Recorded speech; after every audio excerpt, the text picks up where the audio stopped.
Bom dia, pessoal. Então, a nossa intenção hoje, aqui, com a abordagem desse tópico, é fazer um recorte no assunto que foi ministrado em aula e deixar bem reforçado o aspecto básico da física da formação da imagem ultrassonográfica. Nós não iremos entrar aqui naqueles conceitos de atenuação, de refração, espalhamento, etc., mas sim deixar claro como é que ocorre a formação da imagem ultrassonográfica.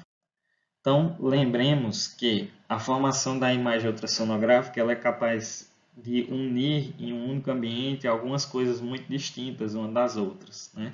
Primeiro seria um cristal de quartzo ou turmalina, um cristal que tem ação piezoelétrica, um software de computador que é capaz de receber e processar imagens e um morcego. Então, são coisas muito distintas, mas que todas elas estão correlacionadas dentro da formação da imagem ultrassonográfica.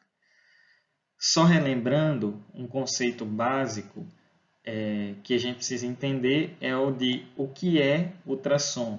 Então, lembremos que existe um espectro audível para o ouvido humano que vai de 0 Hz até 20.000 Hz ou 20 kHz.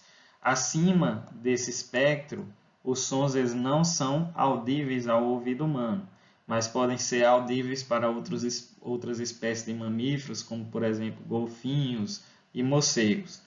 Então, o som que está acima do espectro audível para o ouvido humano é considerado ultrassom, ou seja, qualquer som acima de 20.000 Hz. Então, ultrassom, o princípio, o ponto de partida que permite e permeia a possibilidade de formação da imagem ultrassonográfica é uma onda. Existem as ondas, se relembrarmos da física, eletromagnéticas e as ondas mecânicas. As ondas eletromagnéticas não precisam de um meio, de um tecido para se propagar. As ondas mecânicas, sim, elas precisam de um tecido, de um meio para se propagar. E o ultrassom nada mais é do que uma onda mecânica. Então, se trabalha com princípios básicos de onda mecânica para se formar a imagem ultrassonográfica. Uma onda mecânica, como qualquer outra onda mecânica, a onda mecânica gerada pelo ultrassom, ela tem diversas características. Dentre essas características, nós podemos destacar o comprimento de onda, a amplitude da onda, mas no dia a dia da ultrassonografia, ninguém vê se falar em comprimento de onda, ninguém ouve falar em comprimento de onda. Então, na verdade, o que a gente ouve falar é em frequência. A frequência nada mais é do que o inverso do comprimento de onda. Então, se nós pegarmos aqui o próprio senso comum, nós vamos entender que quanto maior o comprimento da onda, mais longe essa onda consegue chegar. E como a frequência é o inverso do comprimento de onda, então quanto maior o comprimento da onda, mais baixa é a frequência. Isso é uma coisa importante na otimização da imagem ultrassonográfica, que é uma aula que teremos mais à frente. No básico, quando se tem uma baixa frequência, se tem um grande comprimento de onda e com isso a onda consegue atingir estruturas profundas. Quando se tem uma alta frequência, por sua vez, se tem um pequeno comprimento de onda e com isso a onda chega apenas a estruturas superficiais.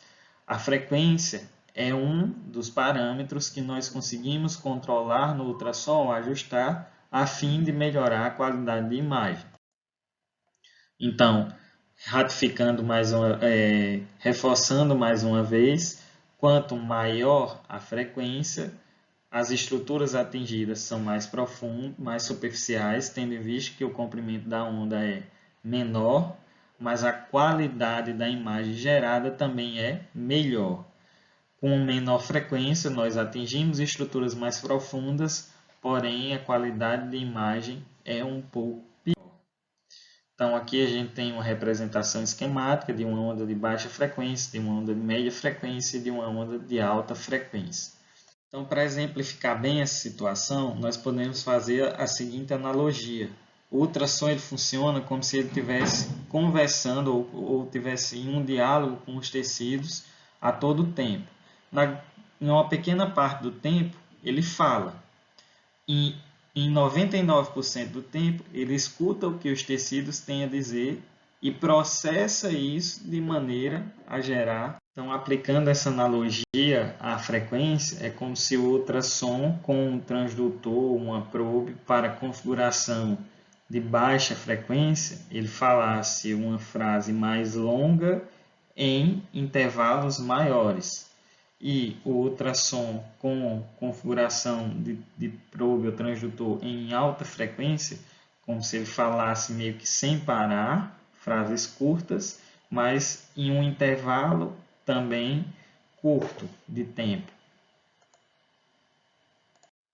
A tecnologia de formação da imagem ultrassonográfica é semelhante à tecnologia que é utilizada no sonar para formar imagens.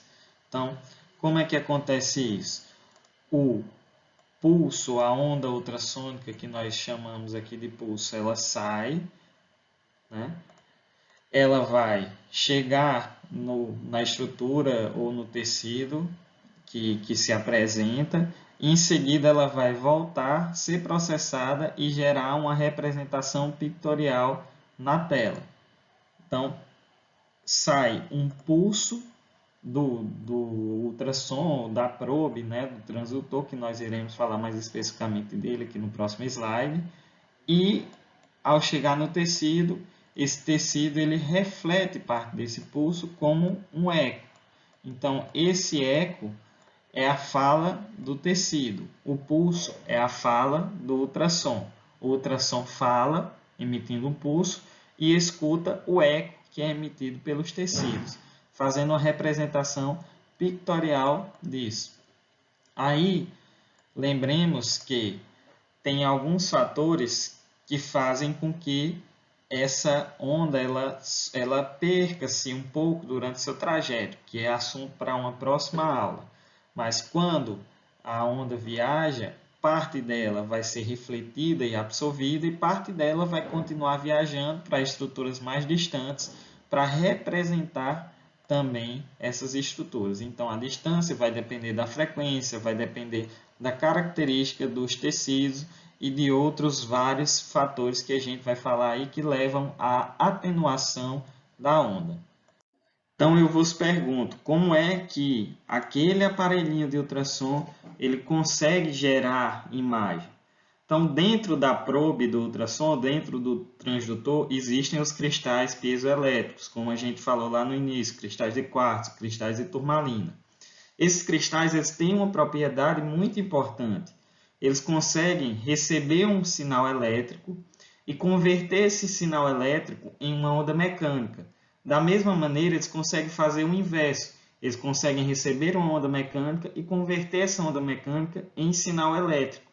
Então, é basicamente por esse princípio que se gera a onda mecânica sonora que vai passar por todo aquele processo que a gente acabou de ver para gerar a imagem ultrassonográfica. O transdutor ou a probe é a parte mais nobre do ultrassom. Então, aqui dentro desse transdutor ou dentro da probe está cheio de cristais piezoelétricos com essas propriedades. O transdutor ou a probe é a alma do ultrassom. Então, ao receber um sinal elétrico, esse sinal elétrico é convertido em onda mecânica por esses cristais e, ao mesmo passo, ao receber uma onda mecânica, essa onda mecânica é convertida novamente em uma onda eletromagnética que é enviada ao software para se gerar a imagem. Então, aqui a onda vai para o tecido como pulso, retorna-se o eco, e esse eco é convertido em um sinal elétrico que, uma vez havendo essa conversão, ele vai passar por um processamento e gerar a imagem em diferentes escalas de cinza no ultrassom convencional, sendo aqueles pontos que emitem o eco com mais intensidade aparecendo mais esbranquiçados e aqueles pontos que emitem o eco com menos intensidade aparecendo mais escuros. Então, aqui mais uma vez a representação, né? Os cristais se agitam, mandam um sinal, o órgão manda outro sinal, que é convertido em sinal elétrico, por sua vez, e gera a imagem ultrassonográfica. Então, para ficar claro, um esqueminha aqui no final, onde nós temos aparelho de ultrassom liberando uma onda sonora através de um estímulo elétrico, né, que é gerado inicialmente, libera-se uma onda sonora, um pulso, esse pulso vai ao tecido, o tecido emite um eco, esse eco é processado na probe e transformado em um novo sinal elétrico que vai para o software para gerar a imagem ultrassonográfica. Então, com relação ao que tínhamos para falar hoje, era isso. Espero que tenha ficado bem claro os princípios de formação da imagem ultrassonográfica, os outros conceitos que nós abordamos na aula presencial, né, mais complexo, fica o mural do Google Class para que sejam retiradas as dúvidas.